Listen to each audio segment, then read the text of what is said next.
main. Et attention à garder l'équilibre défensif pour les Algériens. Parce que Béliat qui peut faire la différence. Encore face à Issa Bandi, le deuxième crochet.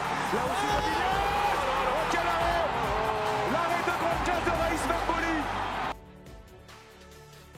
Séduisant dans le jeu, impressionnant d'envie mais souvent inefficace à la finition, les campagnes africaines du Zimbabwe se sont à chaque fois achevées par de cruelles désillusions. En cas de participation, les Warriors n'ont jamais franchi l'obstacle des phases de poule. Leur première apparition à la plus grande messe du football africain remonte en 2004 en Tunisie.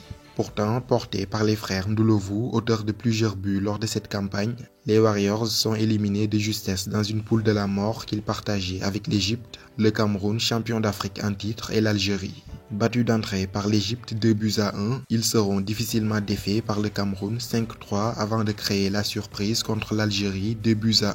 Ce soir, le 29 janvier 2004, marque une date historique pour la sélection du Zimbabwe qui a remporté son tout premier match en Coupe d'Afrique. Lors de cette édition 2004, ils ont manqué d'un petit point le second tour. 2 ans plus tard, en Égypte, pour leur seconde participation, les Warriors tombent à nouveau dans un groupe quasi injouable, composé du Sénégal, du Ghana et du Nigeria.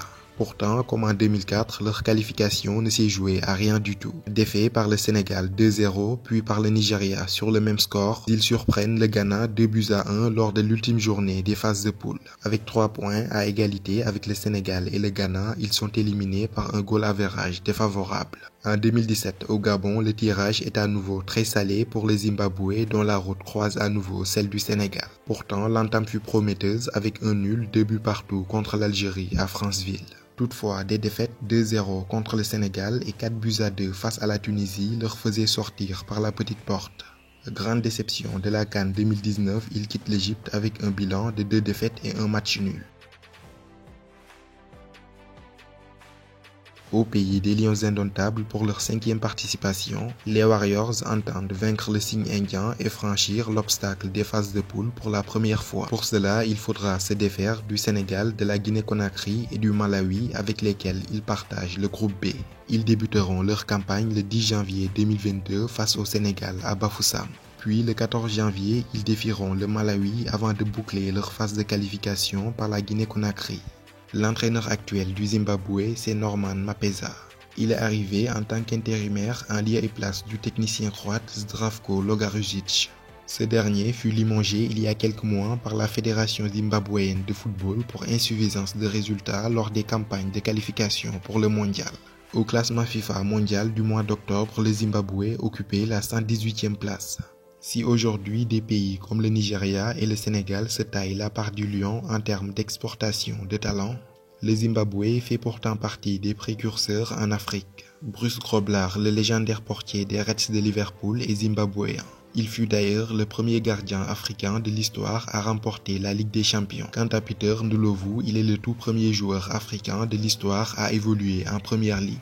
D'ailleurs, il est l'une des légendes vivantes d'une sélection zimbabwéenne dont il est à la fois le meilleur buteur avec 37 réalisations et le joueur le plus capé avec 81 sélections entre 1990 et 2007.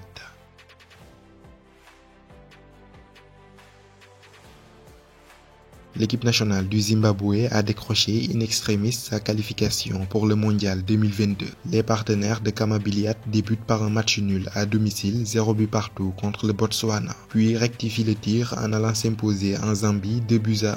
Lors de leur double confrontation face aux champions d'Afrique algériens, ils perdent 3-1 à Alger, mais tiennent tête au retour 2 buts partout. Lors de la 5e journée, ils réussissent une excellente opération en allant s'imposer au Botswana 1-0.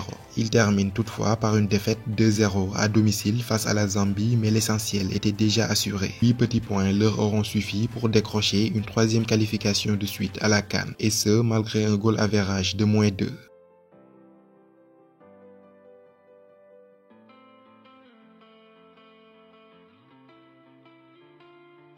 Pour franchir le cap des phases de poule, le Zimbabwe devra faire sans son maître à jouer, Kamabiliat. L'ex-attaquant des Mamelodi Sundowns a pris tout le monde à contre-pied en annonçant sa retraite internationale juste avant la CAN. Le joueur des Kaizer Chiefs a tiré sa révérence après 10 ans de présence avec un bilan de 49 sélections pour 17 buts.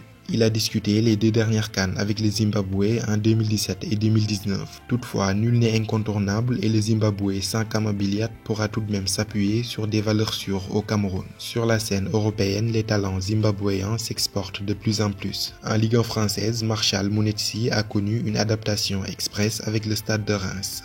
L'imposant milieu de terrain de 25 ans est un monstre athlétique doté d'un impressionnant volume de jeu, le prototype du joueur parfaitement taillé pour la première ligue anglaise. Quant à Tino Koudawere de l'Olympique lyonnais, c'est un buteur dans l'âme. Véloce et excellent à la finition, avec 20 buts, il avait terminé meilleur buteur de Ligue 2 avec le Havre lors de la saison 2019-2020. Ces statistiques impressionnantes lui permirent de franchir un nouveau cap en rejoignant l'Olympique lyonnais. Il sera, en l'absence de Kama Billiat, l'un des atouts offensifs majeurs de son équipe. Marvelous Nakamba est lui aussi talentueux que fragile. Pas du tout épargné par des blessures à répétition, il retrouve progressivement son niveau depuis l'arrivée de Steven Gerrard sur le banc d'Aston Villa. D'ailleurs, il a été élu joueur du mois de novembre chez les Villains. Avec Marshall Mounetsi et Marvelous Nakamba, le Zimbabwe sera à coup sûr plus serein dans l'entrejeu. L'attaquant Knowledge Muzona fait aussi partie des joueurs clés de la sélection. Contrairement à beaucoup de ses compatriotes qui jouent la plupart en Afrique, Muzona dispose d'une solide expérience en Europe avec des passages à Augsbourg et Anderlecht.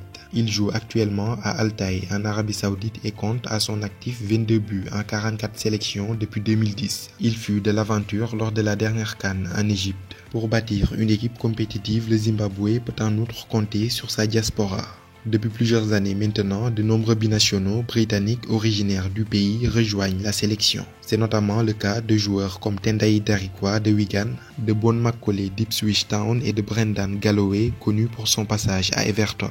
Outre ces joueurs cités, les Warriors s'appuieront également sur des joueurs d'expérience qui ont du vécu en sélection. Kudakwache Maashi de Supersport United en Afrique du Sud compte 2 CAN discutés à son actif. L'ailier de 28 ans a passé une bonne partie de sa carrière en Afrique du Sud avec des piges chez les Mamelodi Sundowns et les Orlando Pirates. Knox Mutizwa, Alec Mudimu et Teenage ADB sont également des habitués de la sélection déjà aguerris au joutes continental.